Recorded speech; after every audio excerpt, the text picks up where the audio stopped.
Machado de Assis, jornalista, contista, cronista, romancista, poeta e teatrólogo. Nasceu no Rio de Janeiro em 21 de junho de 1839 e faleceu também no Rio em 29 de setembro de 1908. O primeiro livro publicado por Machado de Assis foi A Tradução de Queda que as Mulheres Têm para os Tolos, 1861, impresso na tipografia de Paula Brito. Em 1862, era censor teatral, cargo não remunerado, mas que lhe dava ingresso livre aos teatros. Começou também a colaborar com o Futuro, órgão dirigido por Faustino Xavier de Novaes, irmão de sua futura esposa. Seu primeiro livro de poesias, Crisálidas, saiu em 1864. Em 67, foi nomeado ajudante do diretor de publicação do Diário Oficial. A obra de Machado de Assis abrange praticamente todos os gêneros literários. Na poesia, inicia com o romantismo de Crisálidas, em 1864, e Falenas, em 1870, passando pelo indianismo em Americanas, 1875, e o parnasianismo em Ocidentais, 1901. Paralelamente, apreciam as coletâneas de contos fluminenses, 1870, e Histórias da Meia-Noite, 1873, os romances Ressurreição, 1872, A Mão e a Luva, 1874, Helena, 1876 e Yaya Garcia, 1878, considerados como pertencentes ao seu período romântico. A sociedade foi a grande fonte de temas a serem abordados pelo autor. Diante disso, o adultério e o casamento, vistos como forma de comércio ou troca de favores, além de exploração do homem pelo próprio homem, foram temas comuns nos romances machadianos. A obra machadiana está dividida em duas partes. A primeira, romântica, escrita sob a influência de José de Alencar, e a segunda, realista. Na fase realista, atingiu maturidade como escritor e acentuou a complexidade psicológica de seus personagens ao analisar o comportamento humano. A forma de abordar a sociedade seria motivo suficiente para Machado ser consagrado como autor. Entretanto, o romancista foi também um mestre no que diz respeito aos aspectos estruturais do texto literário. Em relação à linguagem, predominam frases curtas e concisas, além da linguagem escrita aproximar-se da oral. Quanto à técnica narrativa, Machado de Assis trabalhou muito com metalinguagem, e seus narradores em primeira pessoa dialogam frequentemente como leitor para dar um ar de veracidade ao que contam. Esse foi o grande Machado de Assis, que apesar de não ser eterno, deixa suas magníficas obras para que nós sempre será uma preciosa riqueza.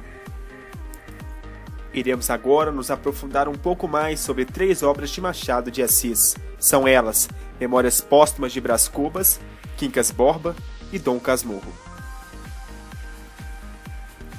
Publicada em 1881, a obra que revolucionou o romance brasileiro. Memórias Póstumas de Brás Cubas é uma obra excepcionalmente criada como folhetim, mas logo foi publicada como livro pela Tipografia Nacional. Muitos a consideram o marco inicial do realismo do Brasil. O livro é dotado de ironia às típicas nuances da elite privilegiada, severa constatação da escravidão e nítida presença das classes sociais. Brás Cubas é um homem rico e solteiro que, depois de morto, resolve se dedicar à tarefa de narrar a sua própria vida. Dessa perspectiva, emite opiniões sem preocupações com o julgamento que os vivos podem fazer dele. De sua infância, registra apenas o contato com um colega de escola, Quincas Borba, e o comportamento do menino endiabrado, que o fazia maltratar o escravo Prudêncio e atrapalhar os amores adultérios de uma amiga da família, Dona Eusébia. Da juventude, resgata um envolvimento com uma prostituta de luxo, Marcela. Depois de retornar de uma temporada de estudos na Europa, vive uma existência de moço rico, despreocupado e fútil. Conhece a filha de Dona Eusébia, Eugênia, e a despreza por ser manca. Envolve-se com Virgília, uma namorada de juventude, agora casada com o político Lobo Neto. O adultério dura muitos anos e se desfaz de maneira fria. Brás ainda se aproxima de Nhá Loló, parenta de seu cunhado Cotrim, mas a morte da moça interrompe o projeto de casamento. Desse ponto até o fim da vida, Brás se dedica à carreira política que exerce sem talento e ações beneficentes que pratica sem nenhuma paixão. O balanço final, tão melancólico quanto a própria existência, arremata a narrativa de forma pessimista. Não tive filhos, não transmiti a nenhuma criatura o legado da nossa miséria. O enredo é dotado de ironia e sarcasmo, pois o próprio protagonista morre tentando curar o mundo. Além disso, a rica e luxuosa elite é exaltada como uma classe cheia de privilégios. É também um fato na obra os desejos carnais e os pecados do homem, o amor pela prostituta, o adultério e a forma de como buria uma senhora para aplacar tal ato. O nome da obra nada mais é do que uma referência a um personagem do livro Joaquim Borba. Quincas vem do latim, que quer dizer um homem divino que tentava explorar do mundo sua melhor forma. Quincas Borba é o segundo romance de Machado de Assis que tem como característica a narração em terceira pessoa. Esse romance tem foco em analisar a indiferença do homem para seus semelhantes, estudar as relações que envolvem o ser humano e satirizar o pensamento científico da época.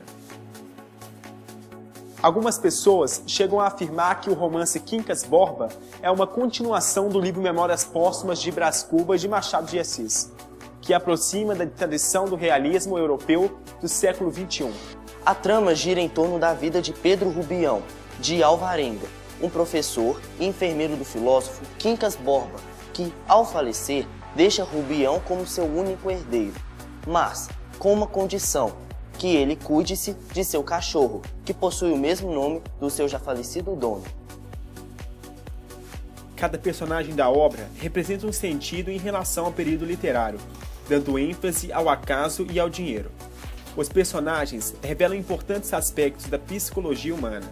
Sofia personaliza o amor, Camacho, o poder, Rubião, a ingenuidade, Cristiano, o capitalismo, elementos que pairavam híbridos na produção realista. Quincas, ao entorno de toda a obra, tenta passar uma ideia de que a vida é um campo de batalha onde os mais fortes sobrevivem e os mais fracos são manipulados e aniquilados pelo meio onde vivem. O livro Dom Casmurro, de Machado de Assis, não apresenta um estilo linear como dos demais realistas. Como característica do realismo, podemos citar a crença na razão, o determinismo, problemas patológicos, entre outros. Grande parte desses fatores que tornam a obra realista podemos encontrar em Dom Casmurro. De um modo geral, podemos destacar que o grande tema desta obra é a suspeita do adultério, nascido dos ciúmes doentio do narrador e do protagonista, Bento Santiago. Machado de Assis, de certa forma, não utiliza o adultério como era habitual na literatura realista, mas traz como uma suspeita dessa forma, levando ao leitor a questionar se realmente houve traição. Dom Casmurro tratou-se de uma obra que trouxe como temática a suspeita do adultério, a lentidão da narrativa, este que, não satisfeito, tenta explicar a própria obra, a materialização do amor, concluindo características gerais do realismo. Deve-se observar que o narrador é um advogado de profissão e, portanto, ao contar a história da sua vida, seleciona episódios que induzem o leitor a concluir que Capitu o traiu. Ao se perceber esse artifício, ao leitor resta sempre a grande dúvida: a traição ou inocência de Capitu? Esse tema permeia sempre as discussões em torno da obra Dom Casmurro, gerando dúvida nos leitores há mais de 100 anos. Como escritor de vertente realista, Machado de Assis, em seus livros, dá lugar a um retrato do cotidiano de sua época. Sua intenção, porém, jamais será meramente documental. Machado conseguiu flagrar elementos do dia a dia do Brasil no século XIX, em suas funções semânticas dentro da trama. Aloísio Tancredo Belo Gonçalves de Azevedo foi um romancista, contista, cronista, diplomata e jornalista brasileiro. Viveu entre os anos de 1859 e 1913. É considerado um dos grandes nomes do romance naturalista no Brasil. Quando jovem, Aloísio revelava pendores para o desenho e a pintura, um dom que mais tarde lhe ajudaria na produção literária. Aloísio começou sua carreira como escritor no município de São Luís, em 1879, quando publicou o romance Uma Lágrima de Mulher, e quando participou do jornal O Pensador, defendendo a abolição da escravatura. Em 1881, ano dentro da crescente efervescência abolicionista, publica o romance O Mulato, obra que deixa a sociedade escandalizada pelo modo como desnuda a questão racial e inaugura o naturalismo na literatura brasileira. Nela, o autor já demonstra ser abolicionista convicto. Nos anos 1889 a 1890, Aloísio começa a observar a atual situação dos cortiços do Rio de Janeiro e como eram explorados economicamente, principalmente por portugueses. E foram essas observações que lhe rendeu sua melhor obra, O Cortiço, em 1890. O romance naturalista O Cortiço foi escrito por Aloísio Azevedo em 1890. Denúncia a exploração e as péssimas condições de vida dos moradores dos cortiços cariocas do final do século XIX. A obra conta a história de João Romão, um comerciante português e ambicioso, que só pensa em enriquecer economicamente. O livro narra inicialmente a saga de João Romão rumo ao enriquecimento. Para acumular capital, ele explora os empregados e se utiliza até do furto para conseguir atingir seus objetivos.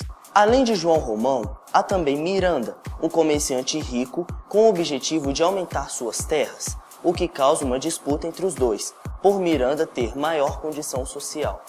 Como João também quer ter uma maior condição social, por ciúme de Miranda, decide aumentar suas terras e construir um cortiço. Com o tempo, esse cortiço vai sendo habitado por vários tipos de pessoas, lavadeiras, malandros, assassinos, de diferentes etnias. Há uma moradora chamada Rita Baiana, que era uma das mais sensuais do cortiço. Ela faz Jerônimo, um homem digno e trabalhador, perder a cabeça por desejá-la. Firmo, o namorado de Rita, briga com Jerônimo por ciúme. Jerônimo mata Firmo. Com essa morte, as brigas entre os cortiços, Cabeça de Gato e Carapicus, começam. Mas as brigas são interrompidas por um incêndio que destrói a maioria dos barracos de João Romão. João reconstrói o cortiço e tenta realizar seu antigo desejo de se casar-se com uma mulher rica e educada. Ele então entra num acordo com Miranda para se casar com sua filha. Contudo, para realizar seu sonho, João precisa se afastar de Bertoleza, sua amante, que era uma escrava fugitiva. Ele então entra em contato com seus antigos senhores para levá-la de volta. Ao saber disso, ela escolhe o suicídio do que voltar.